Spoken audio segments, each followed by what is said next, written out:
So today is in addition to being Fun Hat Sunday, by the way, you don't see I'm not wearing mine anymore because it doesn't really fit my head. So as people have been making suggestions, a chin strap, staples, maybe next year. So today is also our annual Celebrating Our Journeys Sunday, when we invite usually two members of the congregation to come forward and to take some time to share their spiritual stories and their spiritual journeys with us. And it's a great pleasure this morning to welcome Jan Miller and Toby Rosenthal, who will be sharing their spiritual journeys. So I'd like to begin by inviting Jan to share her story.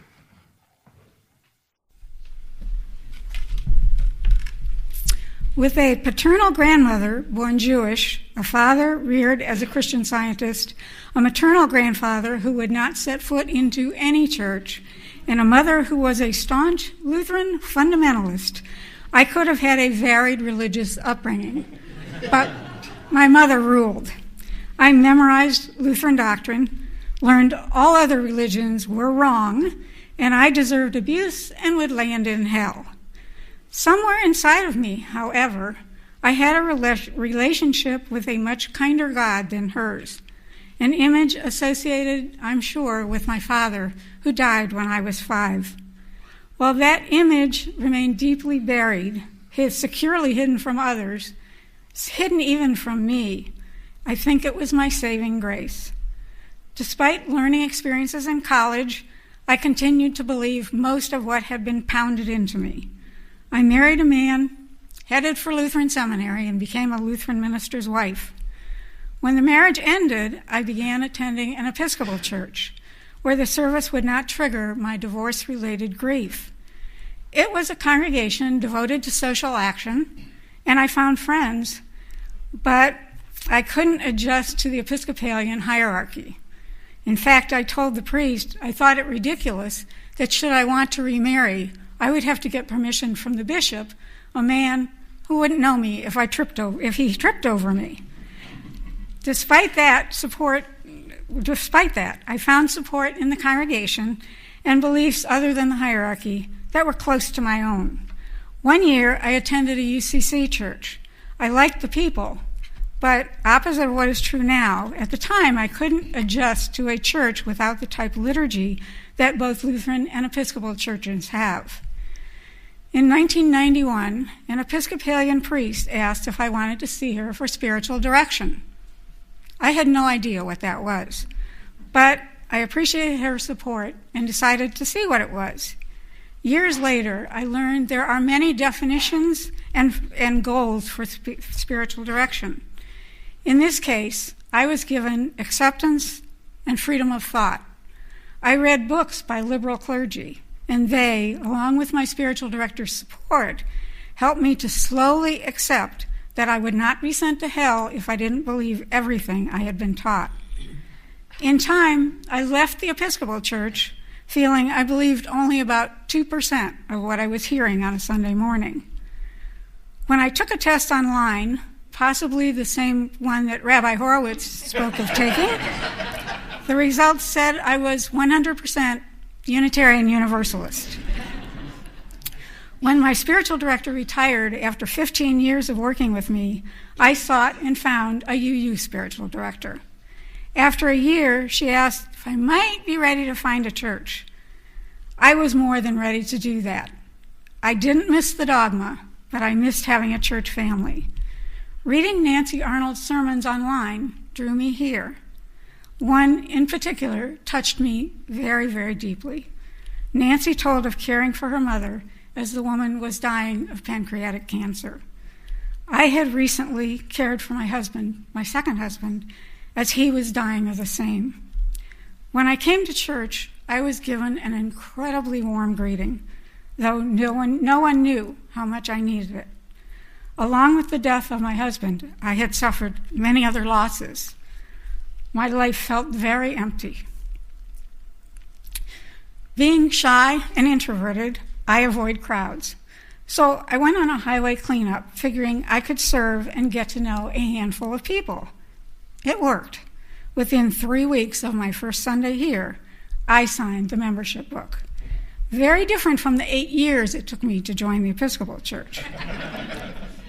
Then I joined small group ministries, forerunner of our connection circles, another way to be with a small group of people. And I learned that I wouldn't be facing the judgment I had known earlier in my life. I didn't need to be defensive. I could express thoughts and feelings without the fear that I had experienced for so long. Not only in spiritual direction, but here at UUCA, I am encouraged to explore, to experience, to heal, to grow, and to give of myself. And here, I have found the joy of being involved in a loving community, something I very much want and need in my life. Thank you for becoming my much appreciated extended family.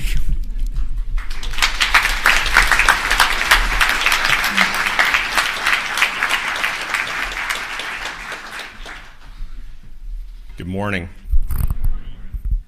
I spend the workday talking in front of people all the time, and it always comes very easily. Just if you know me in social circles, yep. This is a very, very, very, very thoughtful crowd, the smartest group of people that I know. So a little nervous today, so we're going to stick to this script. I apologize. No going off the reservation. Our Unitarian Universalist principles include a phrase calling for each and every one of us to make a free and responsible search for truth and meaning. It could seem intellectually shallow to award a single UU principle as favorite status, but to my way of thinking, this principle says much about why I belong to this church and this faith tradition. If you spend time here at the Unitarian Universalist Church of Akron, sooner or later, someone is going to ask you about your journey to our doorstep. For some, Unitarian Universalism is a way for blended families to worship in a meaningful manner. And for others, they arrive here spiritually broken when their church has seemingly turned its back on them. My story is not nearly as exciting as many of yours, but it's different from most.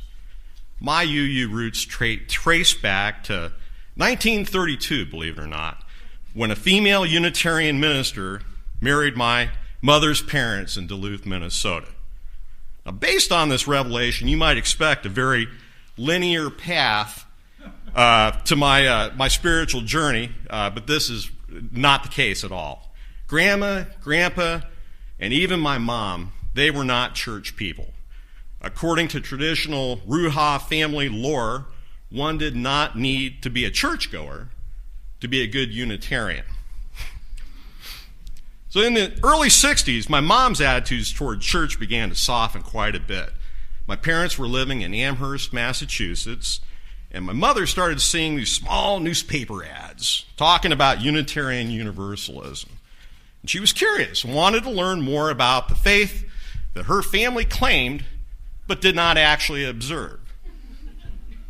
The information from the mothership, that's code for Boston, made enough sense to Mom and Dad, so they started attending church. After we moved to Ohio, my parents met most of their significant lifelong friends in the nursery of the First Unitarian Church of Columbus. I don't really have much memory at all of First Unitarian, as we called it back in the day, because my mom and dad and all of their earthy, crunchy, hippie friends decided that the big church was the establishment church. So they went on their way to the other side of town, and they started the Franklin Unitarian Fellowship. And as my mom loves to remind me, your father had to sign the book so that he could serve as president of the congregation. That's kind of UU family I remember from my early years. We grew up in a household that boycotted the non-union grapes and lettuce in solidarity with Cesar Chavez. I remember inviting migrant workers. I remember migrant workers coming to our home to do laundry. Remember much discussion of the Vietnam War and how that war might end, the status of race relations in this country, why we're using the wrong soap and polluting our rivers and streams, how the aerosol cans were going to create this massive hole in the ozone layer that was going to lead to the apocalypse. I remember a lot about what you would tend to call typical Unitarian Universalist themes running around in our home. In a way, I would say that we lived the UU principles as they related to social action, stewardship of the earth, and care for others. But one principle in particular was noticeably absent. We stopped attending church around the time I reached junior high. And like most teenagers, I didn't have a problem with that at all. I looked at the Sunday morning, sleeping in, and in retrospect, while it might have seemed like a good idea at the time, I missed out on some of the very best programming we offer as a church. I missed OWL, Coming of Age, or whatever those equivalents would have been circa 1976. And from this point until my late 20s, I identified as a Unitarian Universalist. But in retrospect, what I was really practicing was a cafeteria style of Unitarian Universalism. And by this, I mean I was picking and choosing from our core beliefs, and in the process, my personal theology really didn't fully embrace all that this wonderful faith tradition has to offer. For me, there was a big emphasis on the first U in UU, and looking back, I didn't spend much time pondering spiritual matters at all. Concept of a higher power was fabricated by superstitious people many moons ago to explain what could not be understood about the natural world and to bring order to society. In a previous life, I was trained to be a professional historian, so I could drone on and on and on about the wars and the strife caused by organized religion.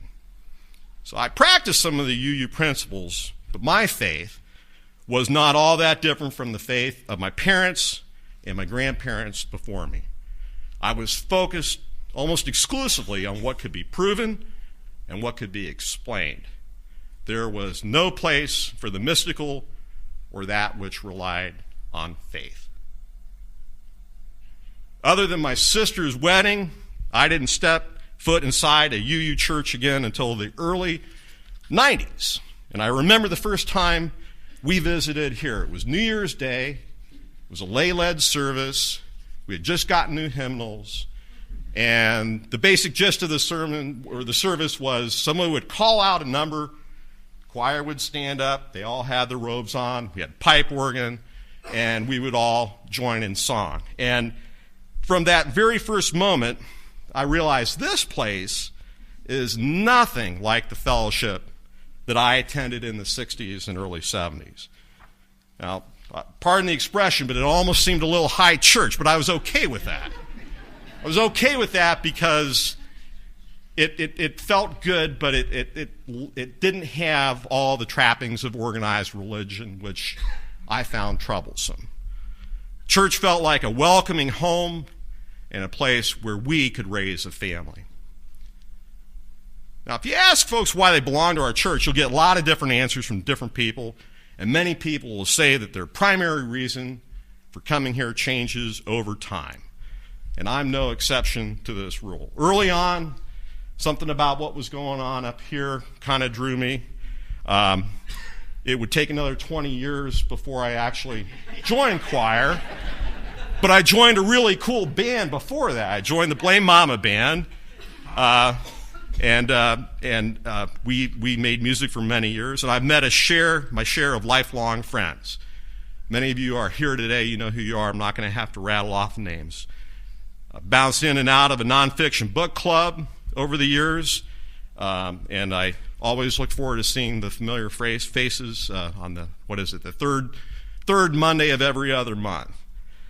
Both of our children have participated in OWL and Coming of Age, things that I missed out on. And finally, I've listened to my fair share of Sunday morning sermons.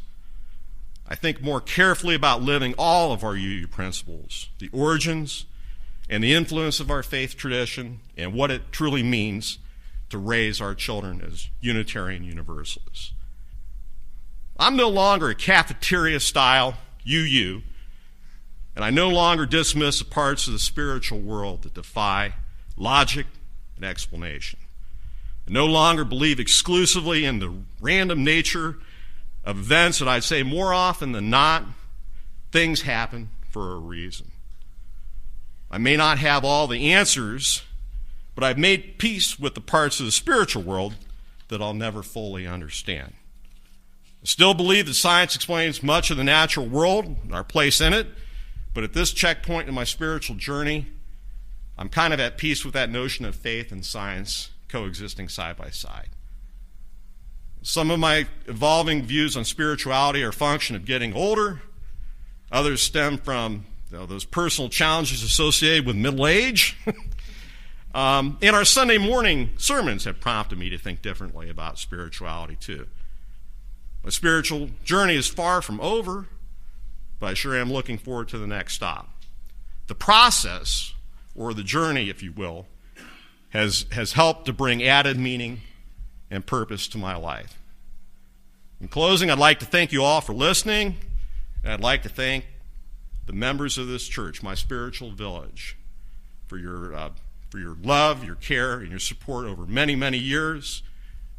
Each and every one of you helps to make this sacred space a place that my entire family calls home. Thank you.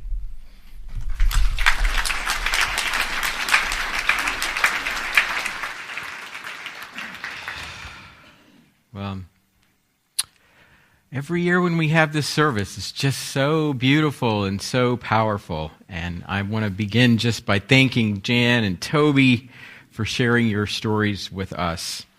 It wasn't long ago that I emailed them these long set of questions to reflect on, to give some thought to, and they both, as you heard, did a fantastic job of sharing their stories.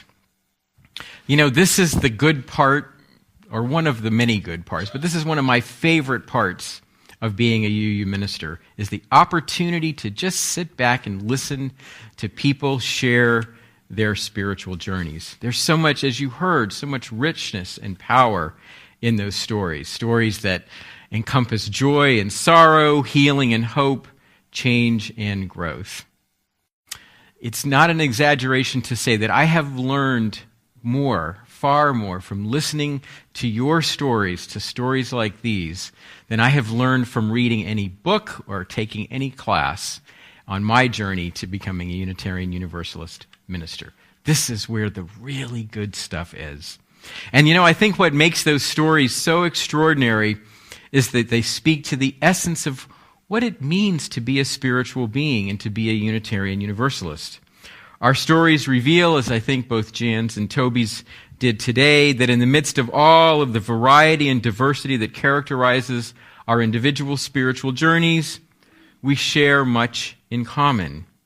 In nearly every story I hear, there is a yearning for meaning, for community and connection, for the opportunity to explore and to grow, and of course, to experience love.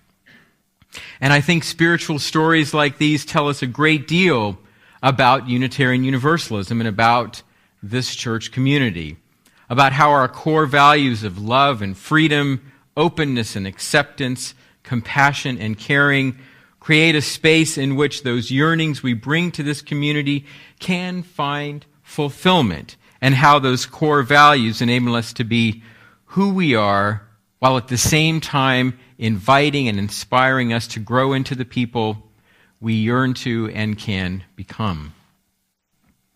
Jan, thank you so much for sharing your story today. I'm really proud of just how beautifully you told that story, and what a journey you have made and that you still are on today.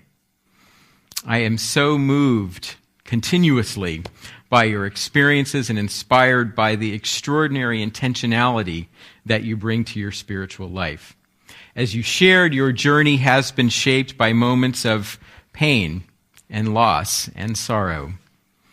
But what I find so amazing about your journey, Jan, is that rather than leading you to turn your back on all things spiritual, those moments have led you to become truly a spiritual seeker a seeker whose experiences both with spiritual direction and with this church community have added a depth and richness to your life that are truly extraordinary.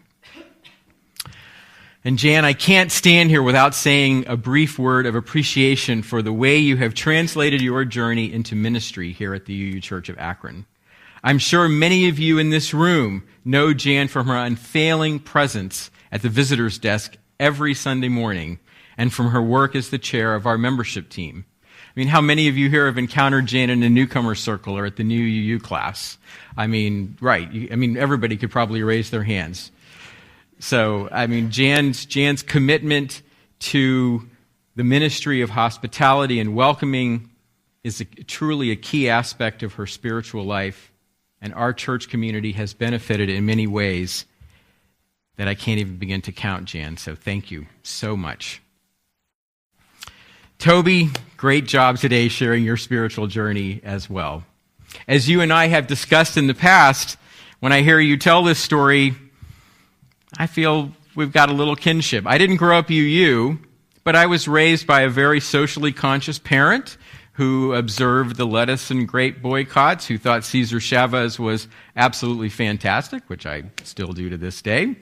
And I don't know if I'm not sure how many, what did you say, crunchy hippie friends? Crunchy earthy, right. There's some of that in my upbringing as well. So I just hear a lot of echoes in your journey of my own. And I just want to say, Toby, how much I appreciate your sharing the journey that you're on today. Like Jan, you too are living your ministry here at UUCA, in this case with the choir, and of course you do many other things behind the scenes, but it's just so wonderful to see how much music feeds you spiritually and that you take the time and effort to share that with us. And I really like the way you characterize the spiritual growth and journey that you're on.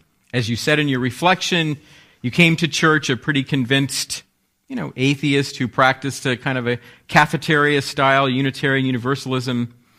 But rather than staying put spiritually, you have lived your Unitarian Universalism by being open to new ideas, to mystery, and to spirituality.